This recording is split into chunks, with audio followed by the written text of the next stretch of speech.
Vítejte v podcastu Do Dachu, podcastu, který vám zkrátí cestu do Dach regionu.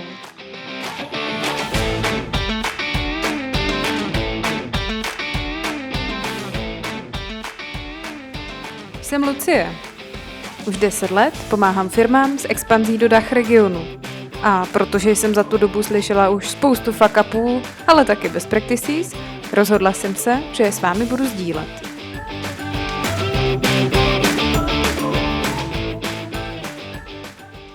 Dobrý den, já vás tady vítám. Dneska tady mám speciálního hosta, který mě fascinuje z jednoho konkrétního důvodu, protože málo kdo a málo která firma v Německu uspěje. A těch, kteří to dotáhnou na solární projekty v řádu stovek megawatů, si myslím, že jsou v Česku a na Slovensku jednotky. Já možná znám teda jednu firmu a vás. A zároveň zde se bavíme o ženě, o founderce. Je to Alexandra Šišková a řídí v současné době 12 projektů v 5 spolkových zemích, spolupracuje s klíčovými hráči na německém trhu a její firma Omikron letos cílí na obrat okolo 1 miliardy eur. Ale tohle dneska nebude příběh o solární energetice, jenom tak trošku. Alexandra totiž zároveň vyvíjí i technologickou platformu, která by mohla změnit pravidla hry ve stavebnictví a v energetice napříč Evropou. A k tomu chce na Slovensko přinést jeden z nejprestižnějších jezdeckých turnajů světa. Mě ale zajímá, co zatím všechno stojí. Je to schopnost naučit se německý způsob biznesu, vytrvat, nějaká disciplína, anebo je to empatie, nebo je to třeba něco úplně jiného. To se dneska pokusíme zjistit. Takže Alexandro, já vás tady strašně vítám a já vás vnímám vlastně jako někoho, kdo se dokázal skutečně naladit na německý způsob myšlení a biznesu. Je to tak? A pokud ano, tak mohla byste nás to dneska naučiť? Ďakujem veľmi pekne za pozvanie, veľmi si to vážim. Takže čo sa toho týka, tým, že moja spoločnosť Omikron funguje v zahraničí už 10 rokov a staviame tie fotovoltaické elektrárne, ja stále často rozprávam, že mne už sa vlastne to nemecké myslenie nejak vštiepilo do hlavy a ja už som svojím spôsobom polovičný Nemec. A myslím si, že toto je ten základ toho celého. Byť v tom celom regióne, byť v tej krajine a pochopiť to a prijať to celé, ako to je, ako to tam funguje.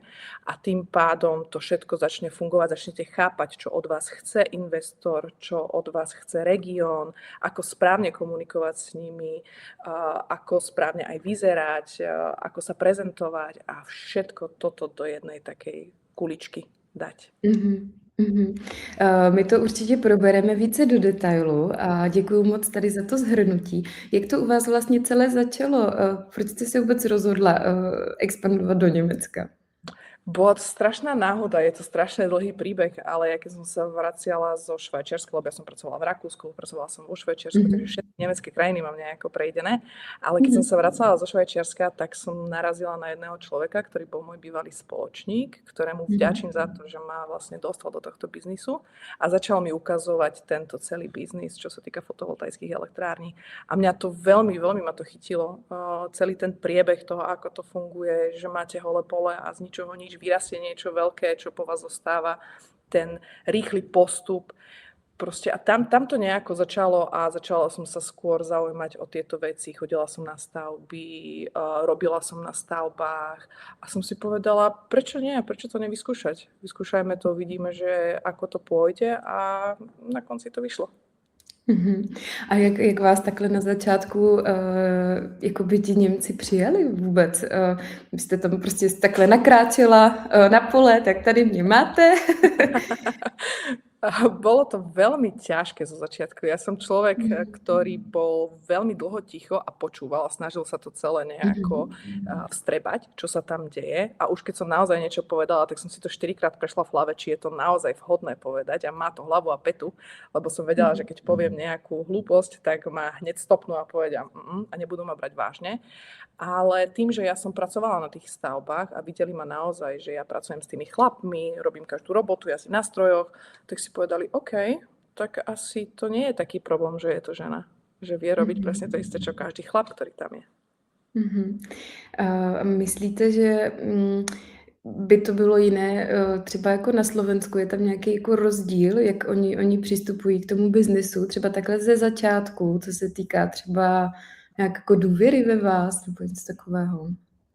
Slovensko a takisto aj Česko funguje úplne ináč. Stretávate sa tu strašne s tým názorom, že vám nikto neverí, ale takým iným spôsobom ako v Nemecku. V Nemecku alebo aj v Rakúsku a vo Švajčiarsku vám dajú aspoň príležitosť. Ukážte sa. Nejdeme vás posudzovať podľa toho prvého dojmu, ale ukážte sa, čo je vo vás, pretože niekedy aj ten človek, ktorý vyzerá najmenej spoľahlivý, je ten najspoľahlivejší človek. Tu na práve, že je to o tom, že tá prvotná sympatia alebo tá prvotná reakcia strašne veľa rozpráva ľuďom a podľa toho sa riadia. Takže ja skôr tu som sa stretávala s tým, že to je celkom fajn, ale uvidíme, či to dokážeš, či to zvládneš a potom sa porozprávame. Hej, že až potom, postupom času to prišlo, že ľudia naozaj chceli so mnou spolupracovať, ale zo začiatku to bolo veľmi, veľmi nepríjemné. By som povedal, že ešte viac než v Nemecku. A myslíte, kde to trvalo déle? Jako, takže v Německu máte pocit, že vám dali takhle větší šanci, rychlejší? Ani nie. Skôr by som povedal, že v Nemecku bolo príjemnejšie prostredie na to ukázať, čo je vo mne. Že som sa nestretávala s tým odporom, nestretávala som sa s negatívnymi nejakými názormi. Bolo to také trošku otvorenejšie. Tým, že som tam prišla a strašne veľa ľudí, ktorí tam boli, ma vnímali či už ako svoju dceru, alebo takého, akože, že idú robiť pre mňa mentora, tak aj to mi otvorilo dvere a oni ma tak prijali trošku tak vrúcnejšie ako tu na Slovensku. Tu na Slovensku každý bojuje sám za seba a veľmi málo ľudí chce dať príležitosť niekomu inému. Tam ten trh je naozaj o tom, že keď si vybudujete nejakú dôveru alebo aj nejaký vzťah, tak je to tam úplne o niečom inom a je to naozaj otvorené veľmi. Takže vlastně možná, když jako vydržíte a jako ukážete tomu partnerovi, že jste schopný partner obchodní, že se na vás můžou spolehnout, tak vlastně vás tak nějak jako přijmou mezi sebe, nebo tak nějak to na mě trošku jako působí. Co byste řekla, že ten německý partner nebo zákazník vlastně teda jako od nás, třeba od té zahraniční firmy, jako očekává? Určite konzistentnosť, to je na prvom mieste. Taktiež veľmi dobrú odvedenú prácu systémovú a taktiež aj veľkú efektívnosť. A myslím si, že ďalší základný bod je fair play. S týmto ja sa stretávam tam stále. To znamená, že keď si vybudujeme nejaký vzťah a dôveru v biznise, tak ja proste toho investora nikdy nepotopím, nikdy ho neobídem, aj keď dostanem lepšiu ponuku, pretože ten vzťah začal skôr a ja viem, že sú určité doby v tom biznise, kedy je to ťažšie, ale potom môže prísť tá opačná situácia a viem, že tento dotyčný človek ma podrží. Takže toto bolo pre mňa veľmi dôležité pochopiť a ja som veľmi vďačná, že mi to títo ľudia dali a vštiepili a že som tam nešla s tou slovenskou mentalitou, kde sa každý snaží obísť každého a vyťažiť pre seba to najviac a pozerá sa na tú krátku dobu a nepozerá sa do budúcnosti, čo to môže všetko priniesť. Vy jste to malinko už tady nakousla, jak vlastně oni přistupují k řešení těch problémů, když už prostě nějaký ten problém jako vyvstane, tak já mám někdy pocit, že přesně my jedeme na takovou tu jako rychlost a prostě chceme rychle jako zisky a moc nás jako nezajímá, když je nějaký problém, tak se to nějak jako vyřeší, nevím, jestli úplně přivezmeme jako zodpovědnost, ale tam to možná funguje jako trošku jinak. Jaký máte pocit? Je to nějaký jako model toho, jak třeba v Německu k tomu přistupují? Ja som sa tam naučila jednu veľmi dôležitú vec. Ak volám s nejakým problémom do 10 sekúnd musím povedať riešenie. Neznášajú, keď im zavolám len s problémom a idem sa vyhovárať, prečo, čo sa stalo. Nikto nemá rád tieto dlhé telefonáty. Každý sme v tom rýchlom svete a potrebujeme veci rýchlo vyriešiť, nemáme čas na hodinové telefonáty, takže vždy, keď vznikne nejaký problém, snažím sa ho vyriešiť sama. Samozrejme, keď potrebujem už nejakú radu alebo potvrdenie zhora, tak im zavolám. Také sú možnosti, toto je najdrahšie, toto je najlacnejšia možnosť, najefektívnejšie je toto. A toto sa im veľmi páči a mne taktiež. Práve preto som ja naučila aj mojich zamestnancov takto fungovať. Ja neznášam výhovorky, neznášam slovičko, ale keď sa niečo stane, povedzme to áno, je to naša chyba a ideme ďalej. Všetci sme si vedomi toho, že ľudské chyby existujú a ten ľudský faktor zlyháva. Na tom nie je nič zlé. Nie je nič zlé na tom si to priznať. Áno, tak toto je a ideme ďalej. Takže v tomto je to super. Takže vlastně být jako transparentní, nezametat vlastně nic nikam pod kobereček, prostě říct tak, jak to je a navrhnout nějaké řešení, co s tím dál, jestli tomu dobře rozumím. Áno. Postupom času tak či tak tie všetky veci, ktoré sa snažíte zamiesť pod koberec, oni vyplávajú na povrch. A keď to potom vypláva na povrch, tie následky sú oveľa, oveľa horšie z toho všetkého. Práve preto som za to naozaj povedať transparentne, takto sa to stalo, toto je naša chyba, mrzí ma to, čo treba zaplatiť, ideme ďalej. A tým pádom mne sa ukázalo, že tí ľudia naozaj potom si povedia, dobre, áno, stáva sa, stavby sú chaotické, zlyhajú tam veci, ale táto firma sa prizná. Táto firma povie, kde je, vyriešime tento problém hneď a nečaká ma tento problém o 10 rokov. Takže v tomto to je to super. To je super. Když vlastně přijdete na nový trh, nebo české firmy, když přijdou na ten nový trh, tak oni jako často hledají takový jako low hanging fruits, jo? Prostě jako rychlý quick money, kde se prostě rychle dá sehnat nový zákazník, jak rychle jako udělat obraty. A hledají vlastně nějaký jako nejjednodušší příležitosti, často udělají copy-paste toho, co dělají tady v Česku. Myslíte si, že to jako vůbec v Německu takhle lze, že tohle je ta správná strategie? Nie, nemyslím si. Tam vás trh strašne dlho testuje na to, kým dostanete niečo veľké a keď dostanete zarábať peniaze. Oni si vás musia otestovať, či to vydržíte, či systémovo ste dobre, či tá dôvera je naozaj dobrá a či tie výsledky budete vydávať v ťažkých podmienkach, v ľahkých podmienkach. Proste vo všetkých situáciách si vás otestujú a až potom po odporúčaniach aj z ostatných strán príde naozaj nejaká veľká príležitosť. A ja si myslím, že je to správny systém, lebo vtedy si to naozaj vážite a viete, že tento človek vás podržal a aj keď príde niečo ťažké, tak to spravíte, lebo viete, že takto funguje normálne biznis. Já mám někdy jako pocit, že tohle je strašně jako těžký, aby si to jako ty firmy tak nějak jako zažili, nebo aby vůbec jako na základě toho jednali, protože jsou jako netrpělivé, že už prostě už jako ten biznis jako chtějí, už prostě chtějí ty obraty. Nechtějí moc věnovat jako času té přípravě, takovému tomu, prostě Němci mají takový to risk prevention jakoby před vůbec tím, než třeba podepíšou tu zakázku. Jak to bylo pro vás? Jako musela jste se s tím nějak vyrovnávat, nebo tím, že máte ten background, že jste pracovala, žila v těch zemích, tak vlastně už vám to bylo tak nějak jako přirozené? Mne to prišlo prirodzené, ale samozrejme začiatky boli trošku zvláštne. Pripraviť sa na všetko, mať na všetko odpovede. Práve preto ja som si vybudovala v hlave, že pripraviť sa na to najhoršie, očakávať to najlepšie. Takže ja sa snažím si urobiť nejaký model toho scenáru, čo sa môže naozaj najviac pokaziť, nájsť nejaké riešenie a vtedy si poviem, OK, tak teraz môžeme do toho ísť, poďme, sme pripravení naozaj všetko, nemáme sa čoho obávať. A takto oni aj vlastne fungujú a bolo to náročné zo začiatku, ale postupom si to tak nejako prisvojíte a beriete to už ako každodennú súčasť toho dňa. Tak a presne toto sa stalo celkovo, ale tým, že už som strašne dlho pri tých Nemcoch, tak mne to už príde všetko normálne. Možná ještě taková otázka, když plánujete nějakou jakoby strategii expanzní. Na základě tady toho, když vůbec jakoby víte, jak ten trh funguje, tak jako upravujete nějakým způsobem ty KPIs, že prostě počítáte třeba s tou delší dobou, že tam je prostě delší doba toho rozhodování a tak dál. Nebo možná v tom solárním biznisu to funguje malinko jinak, jo? Že tam prostě ta poptávka je teďka velká, tak to jde rychlejc. Jak je to u Tak vás? samozrejme máme pred podpisom zmluvy alebo nového projektu strašne dlhú dobu, kým vôbec dojdeme do toho štádia, že sa dohodneme, že áno, chceme tam ísť, lebo taktiež oni ma skúšajú vo všetkých možných situáciách, ktoré sa môžu stať, ako zareagujeme.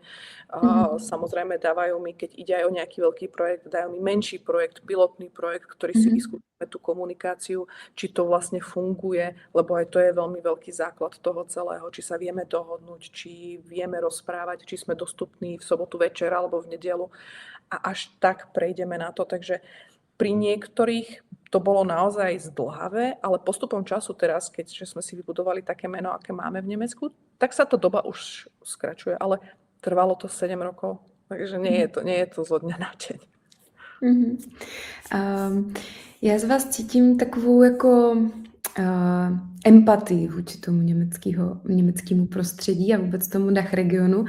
Myslíte si, že empatie je v biznisu důležitá a obzvláště tehdy, když vstupujete do cizího prostředí? Určite áno. Určite. Musíte sa vcítiť do toho daného človeka. Aj keď sme v Európskej únii a sme blízko seba, tak to zmýšľanie alebo to prejavovanie v tom biznise je úplne iné a musíte presne vedieť, čo ten dotyčný človek očakáva. Ale taktiež musím povedať, že aj rôzne regióny v Nemecku majú úplne iné správanie v tom biznise. Či je to Bavorsko, alebo je to Horné Nemecko pri Berlíne, je to úplne odlišné.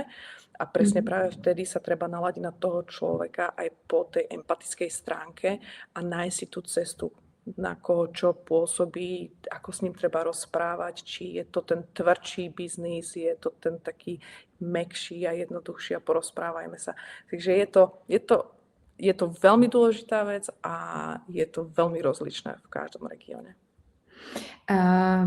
Dokázala byste třeba říct nějaký příklad? Třeba porovnat 2 regiony?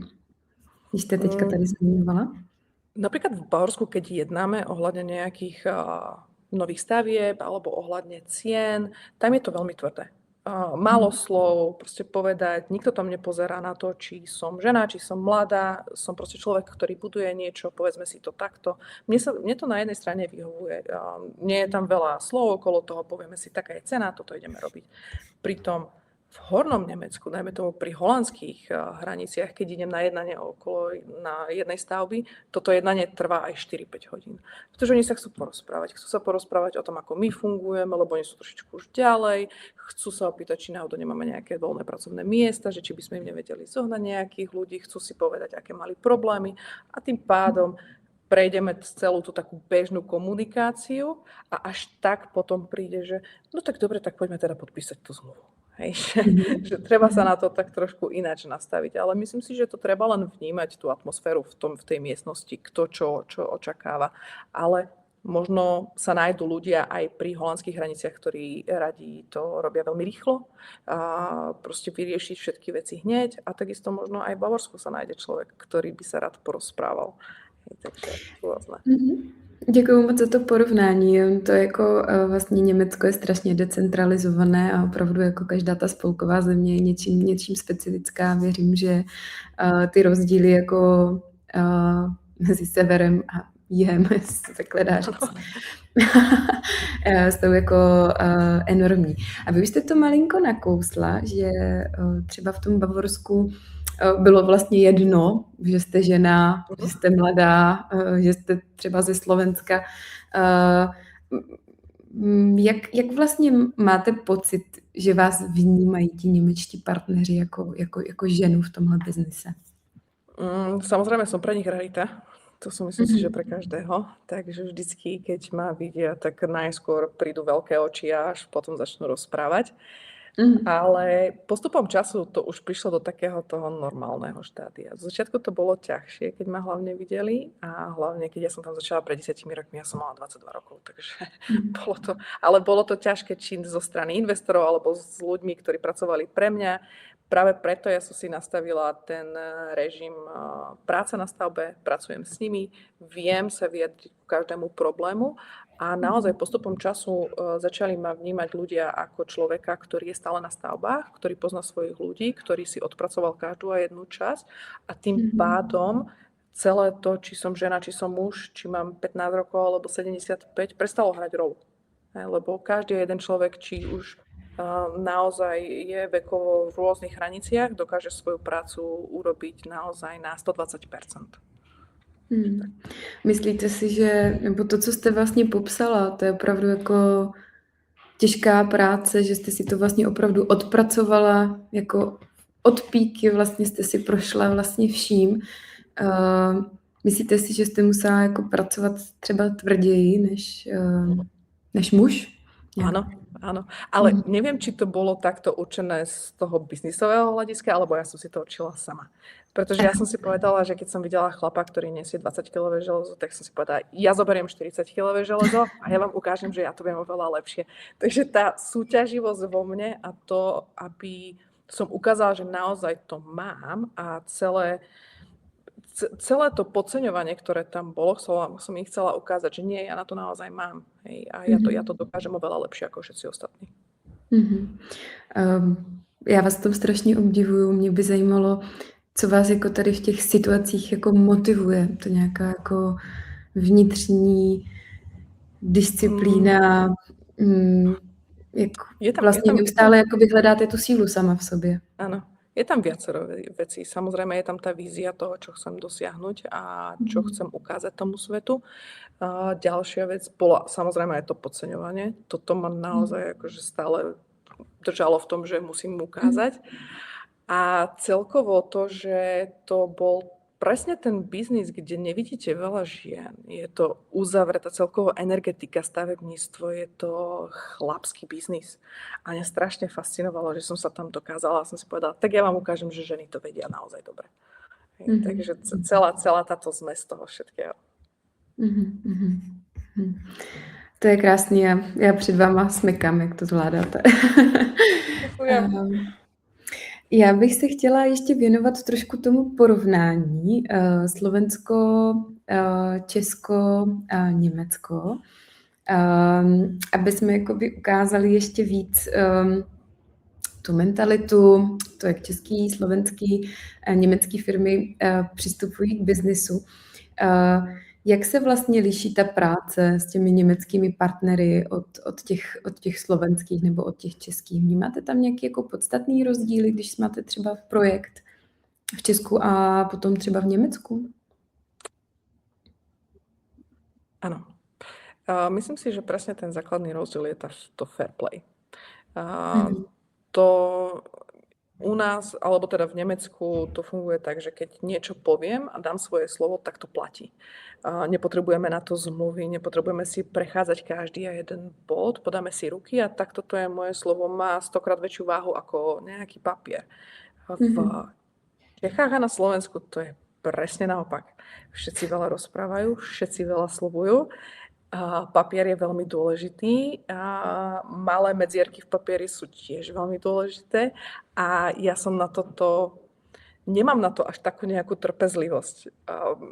Mňa to svojím spôsobom strašne vytáča, keď sa dohodneme na niečom a na konci toho všetkého prichádzajú nejaké problémy a každý sa snaží nejako vyhýbať vo všetkom a nezdvíhať telefonáty.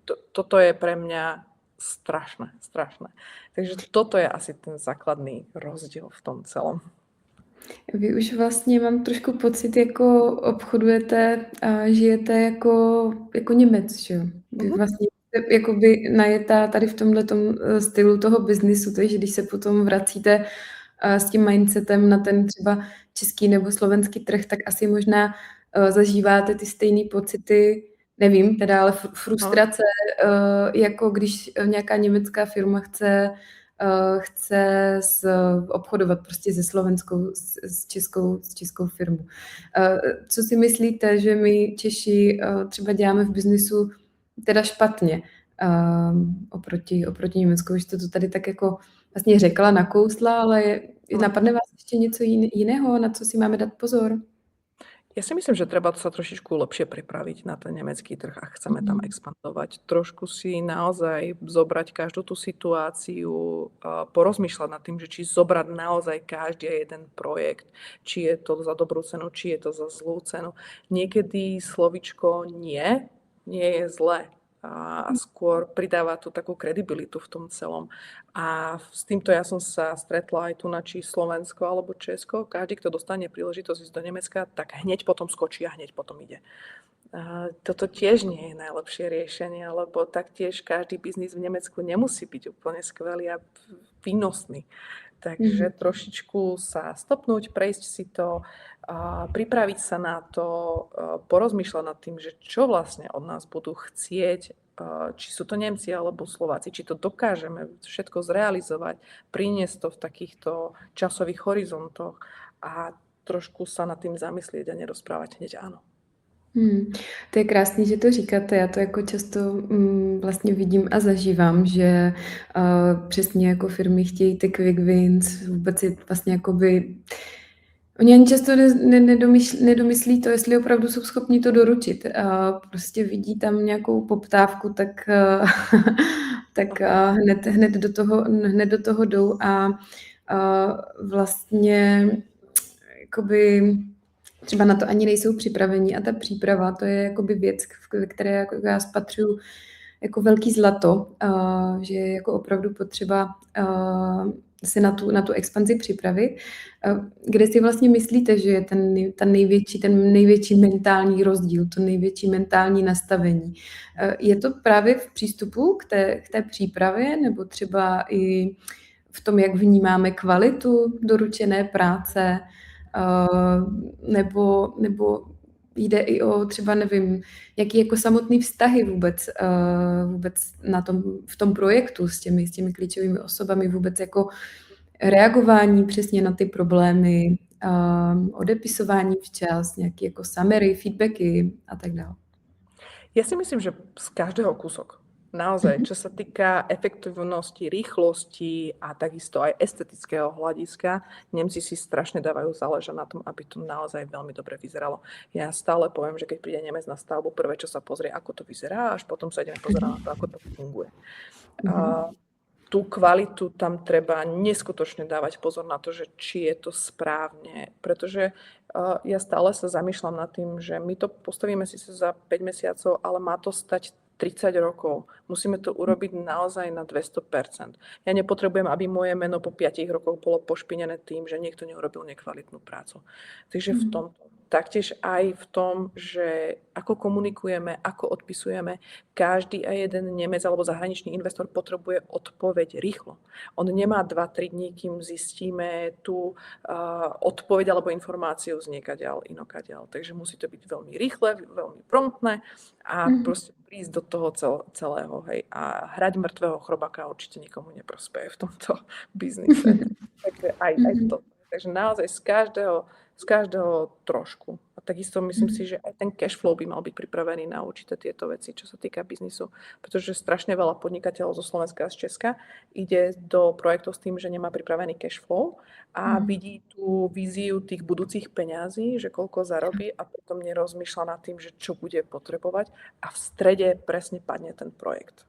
A to už je to najhoršie.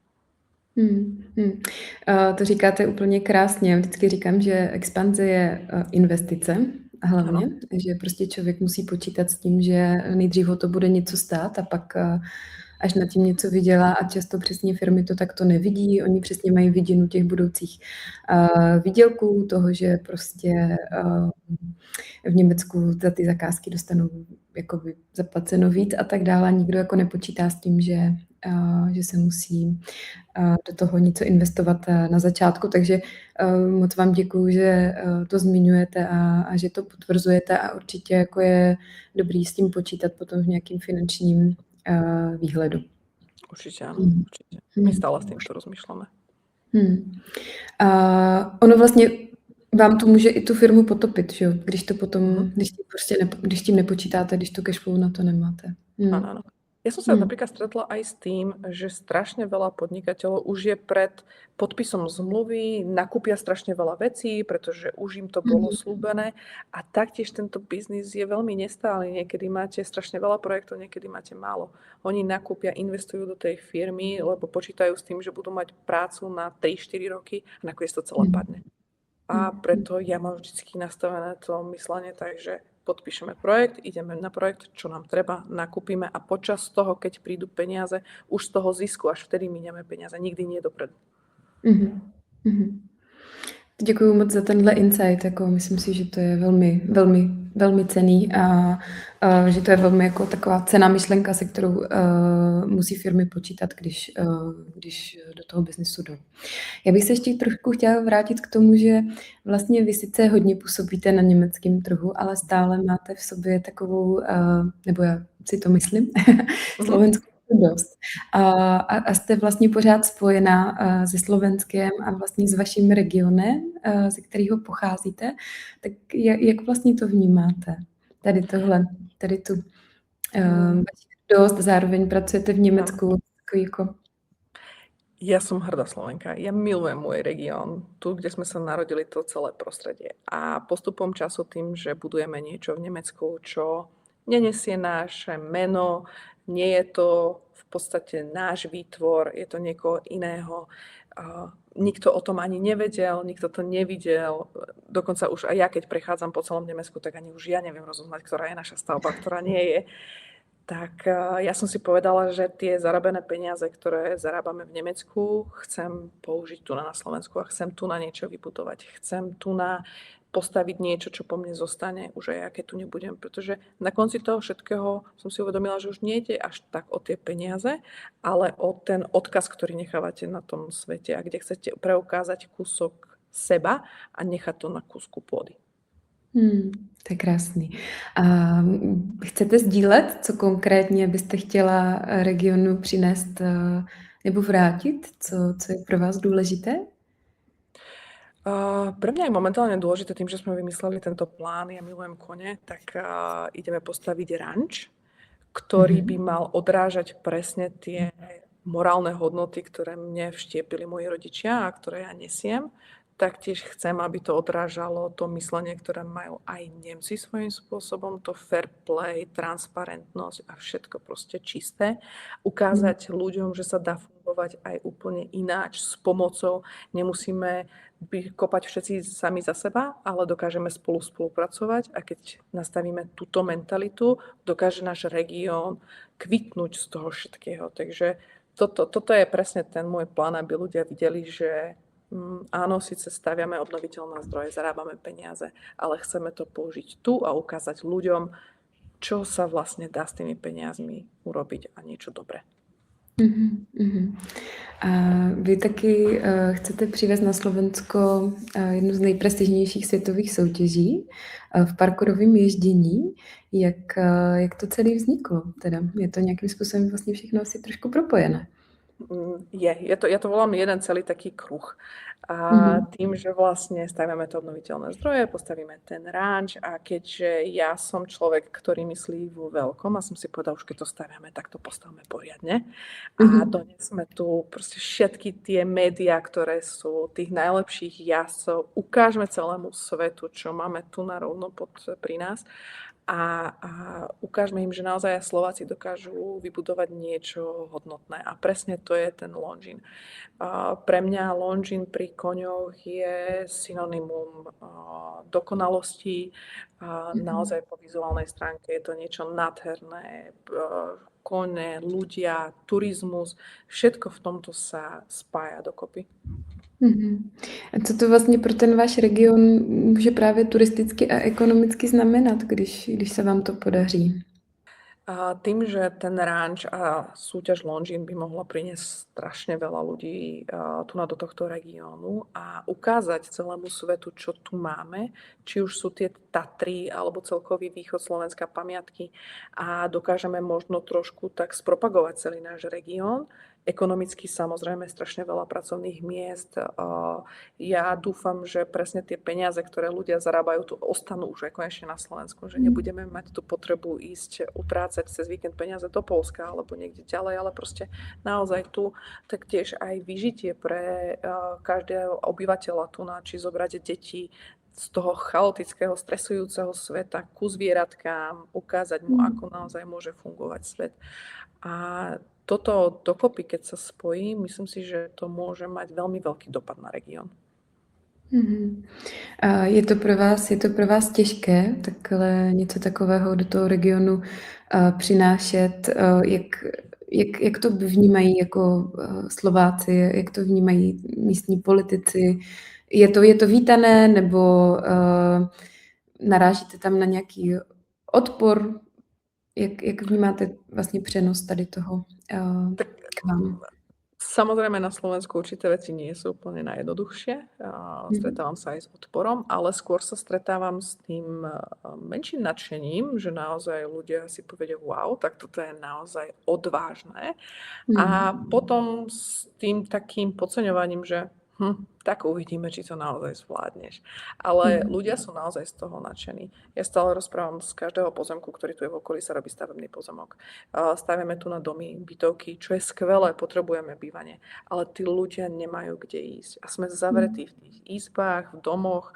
A naozaj to vyžitie, ktoré tam môže byť na tom ranči a využitie celého toho pozemku a pôdy môže mať veľmi veľký úspech. A práve preto tí ľudia z politiky, z mesta alebo taktiež aj obyvateľia sa veľmi tešia a držia prsty. Tak dúfam, že to vyjde. Tak to budu taky moc držet pěsti.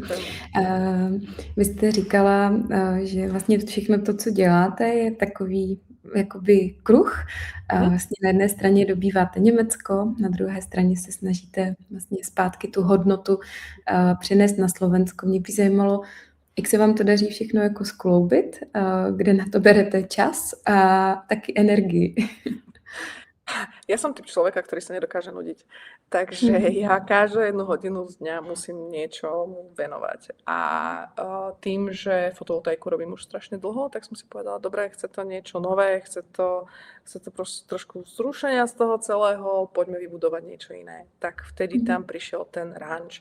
Samozrejme, ranč je úplne niečo iné, tam sa dávajú tie morálne hodnoty a sociálna stránka, ale tým, že ja som vo svojej podstate taký veľmi systémový človek a kontrolór a mňa veľmi vytáča, keď nemám informácie o všetkom, si povedala, že dobre, potrebujem sa nejako ukludniť a preto som spravila vlastne aj systém Gaia Core a software, ktorý je úplne transparentný, máte kontrolu nad všetkým, čo sa mojim investorom neskutočne páči.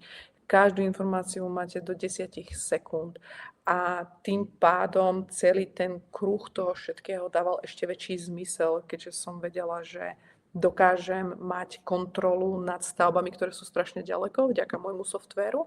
Nestrácam informácie, nestrácam peniaze, pretože v tomto priemysle vy dokážete, jedna informácia vám dokáže spôsobiť 100 000 škody.